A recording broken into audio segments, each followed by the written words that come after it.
You were Mr. Illinois basketball back in the day at Glenbrook North High School. What made you decide? In spite of your high school coach. Seriously, in spite of your high school coach, why did you decide to go to Duke?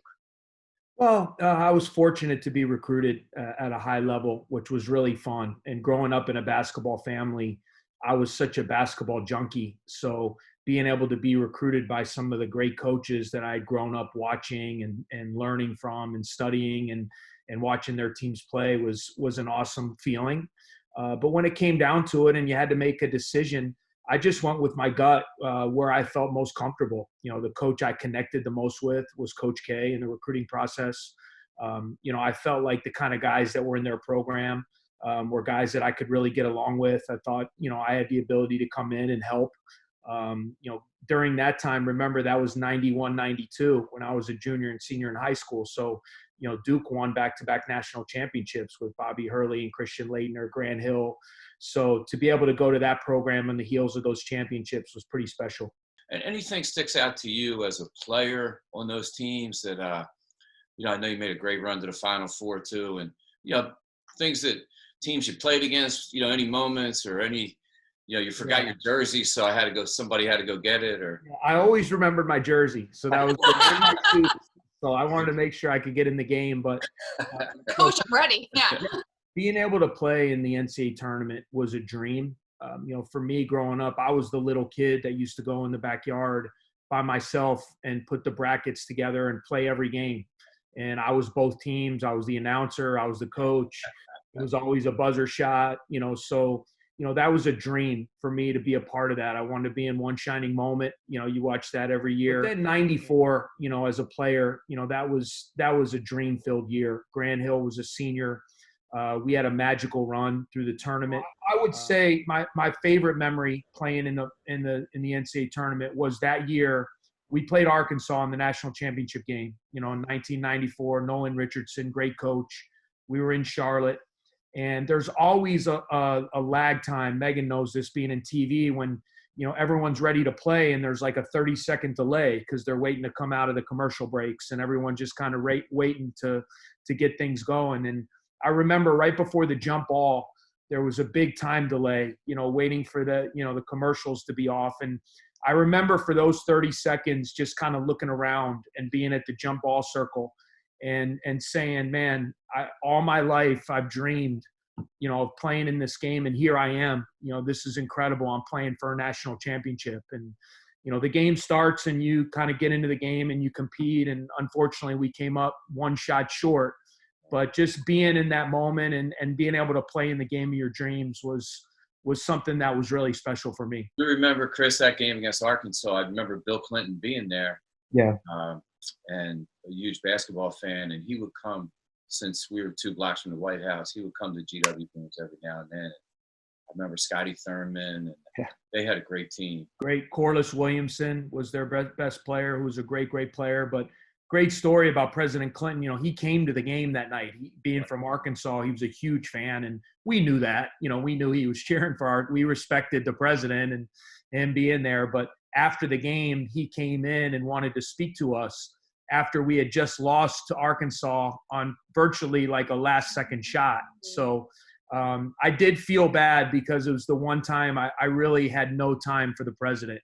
At that moment, shaking the president's hand was not on my mind after just coming up one shot short to win the national championship. You went back to Duke in 2000, correct? To be yes. Coach. What was that conversation with Coach K? It was really short. At the time, I was an assistant coach for one of my coaches at Duke, Tommy Amaker, who was a great player and great assistant at Duke, ended up coaching at Seton Hall, Michigan, and now is doing great at Harvard. But at the time, he was at Seton Hall, and he gave me my first job in college basketball as an assistant coach. So I was with Tommy for 2 years at Seton Hall, and I remember there was a call. We were in summer camp. And I was running the camp. And I remember, someone coming out and saying, there's a phone call you need to take, and I'm like, I'll get to it later. Take a message. They're like, no, you don't take a message for this one. It's Coach K. I said, all right, hold on. I'll be there. And I went up there, and Coach K basically said, listen, one of our assistant coaches got a head coaching job, and there's a spot open on staff and it's time for you to come home. It wasn't an ask. It wasn't a negotiation. It was a statement. And obviously that was amazing to get that call and to be able not only to coach at a place like Duke, but when you get an opportunity to coach where you played at your alma mater, to me, it means more, because for 4 years you put that jersey on, the blood, sweat, and tears of playing. You understand what that program is, and being able to coach there to me was more than a job. It was about keeping the program at a level that we all wanted as former players. And Coach K is one of the most fascinating figures in all college basketball, one of the most, if not the most well-known coach at this moment in time. What's unique about coaching underneath him? Well, I think you just get a better appreciation for how great he is when you coach with him versus being a player. I loved playing for him. I loved his passion. I loved his knowledge. I loved the way he related to his guys and related to me.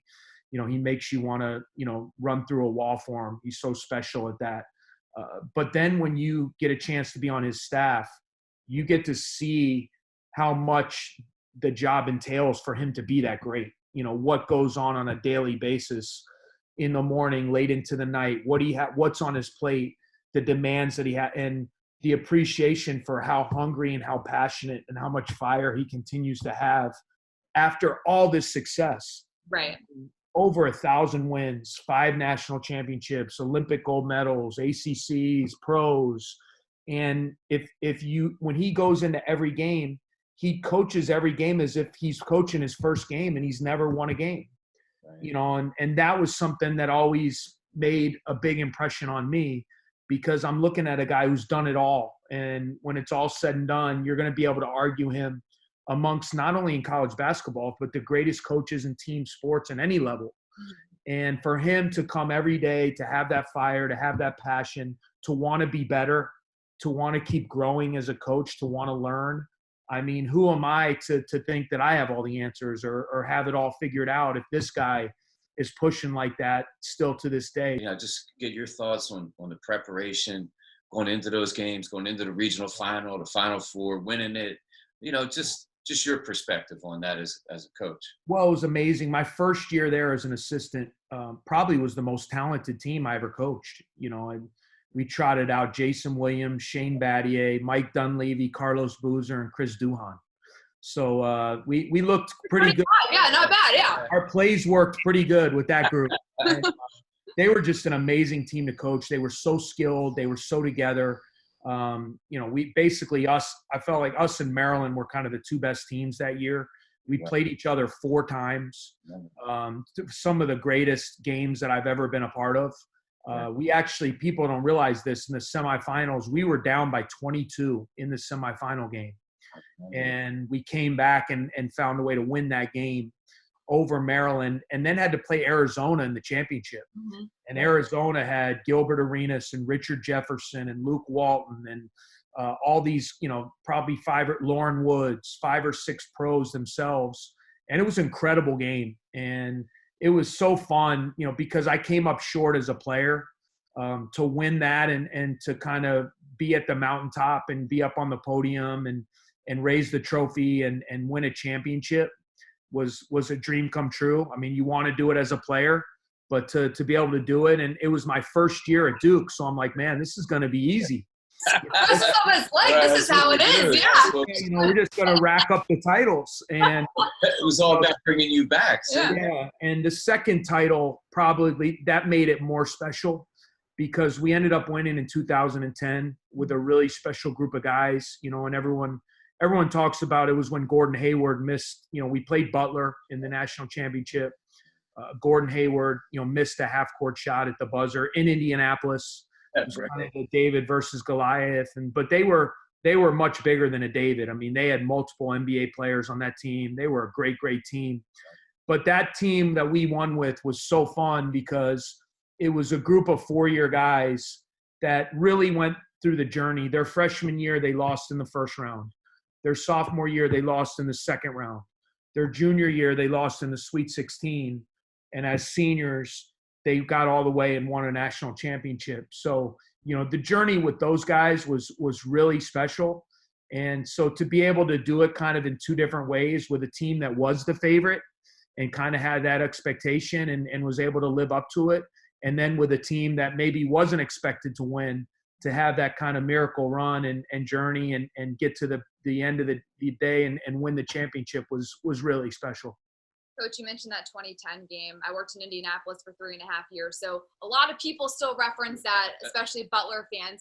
As a coach, you're sitting there as time expires and Gordon Hayward, like, what's going through your head? Yeah, I mean, the ball was in the air, I felt like, for like an hour. You know, I felt like I could see every revolution on the ball. It was like floating in the air. And from our vantage point, I mean, it was right on line. And obviously, it's a half-court shot, so the percentage of that going in. But as the ball kept getting closer, I'm like, oh, my gosh, this might go in. And, you know, the whole season and, you know, how could you not kind of think of the destiny of a team like Butler? They're in Indiana. I'm like, you know, this is going to go in. I mean, it's kind of like fate. It was really cool because the first championship, I didn't have any kids myself. So to have my own kids out there on the floor and to hug them and take pictures with them and to win a national championship made it really special.